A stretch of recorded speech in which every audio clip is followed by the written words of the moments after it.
యాదగిరిగుట్ట శ్రీ లక్ష్మీ నరసింహస్వామి దేవాలయానికి అతి చేరువలో నమ్మకమైన వెంచర్ శ్రీ సింధుప్రియ డెవలపర్స్ వారి విఎస్ఎన్ గ్రూప్ టెంపుల్ సిటీ.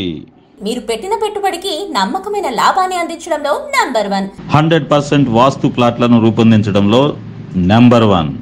భూమి పెరగదు, జనాభా పెరుగుతుంది. నేటి ఆలోచన మీ రేపటి భవిష్యత్తుకు బంగారు బాట. సొంతింటి స్థలాలు అపూర్వ లాభాలు. శ్రీ సింధుప్రియ డెవలపర్స్ వారి విఎస్ఎన్ గ్రూప్ టెంపుల్ సిటీ.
నేనొక్కడు ఒక రాజకీయ నాయకుడు అంటాడు, నేనొక్కడు జై శ్రీరామ్ అంటే అన్నం పెట్టదు అంటాడు. జై శ్రీరామ్ అంటే అన్నం పెట్టదు. అది ఎవరైతే అన్నాడో వాడికి చెప్తున్నాను, అరే జై శ్రీరామ్ లేకపోతే మేము ఎక్కడ ఉంటాం? పాకిస్తాన్లో చంపేసిండ్రు మేము ఒకటి లేకపోతే, ఆఫ్ఘనిస్తాన్లో చంపేసిండ్రు మేము ఒకటి లేకపోతే, కాశ్మీర్లో చంపేసిండ్రు మమ్మల్ని ఒకటి లేకపోతే, వెస్ట్ బెంగాల్ చంపేసిండ్రు జై శ్రీరామ్ అనకపోతే. కాబట్టి మీ అందరికీ చెప్తున్నా, ఏ రాజకీయ నాయకుడు మన రాముని తిట్టినా, మన దేవుళ్ళని తిట్టినా మీకు తగిన విధంగా శాస్త్రి ఏ రకంగా చేస్తారు?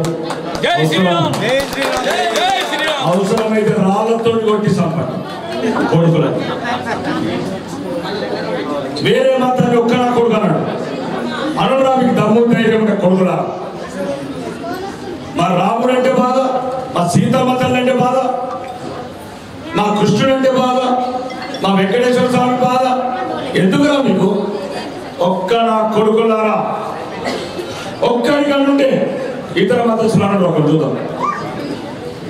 కాబట్టి మీరు చెప్తున్నాను, వీలైతే రజాకర్షికలు చంద్రాలు ఎట్లా వచ్చిండ్రు, బొట్టు ఎట్లా తెప్పిండ్రు, మంగళసూత్రం ఎట్లా తెప్పిండ్రు, బతుకమ్మలు ఎట్లా ఆడించాడు.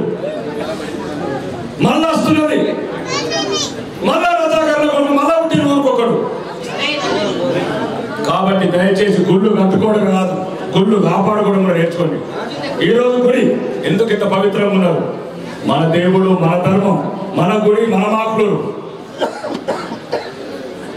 అన్నమే కాదు, మన బతికేళ్ళినప్పుడు అన్నమేం చేస్తాం, మన బతికేళ్ళినప్పుడు ఇల్లు ఏం చేసుకుంటాం, మన బతికేళ్ళినప్పుడు పొలాలు ఏం చేసుకుంటాం, మన బతికేళ్ళినప్పుడు దాసులను ప్రార్థన చేసుకుంటాం.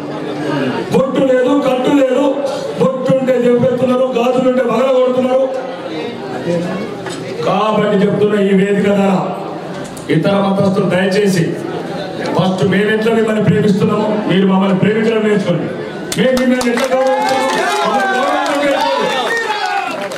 మేము ఎట్లా ప్రేమిస్తున్నాం? మేము ప్రేమించిందే మసీదులు అవుతున్నాయా? మేము ప్రేమించిందే చర్చలైనా ఉండేనా? 20 మసీదులు ఉండే 6 లక్షల మసీదులు అయినాయి. 5,000 గుళ్ళు ఉండే పాకిస్తాన్లో 80 గుళ్ళు చేశారు. కాబట్టి దయచేసి హిందూ స్త్రీలు కానీ హిందువులు కానీ కులాలకు అతీతంగా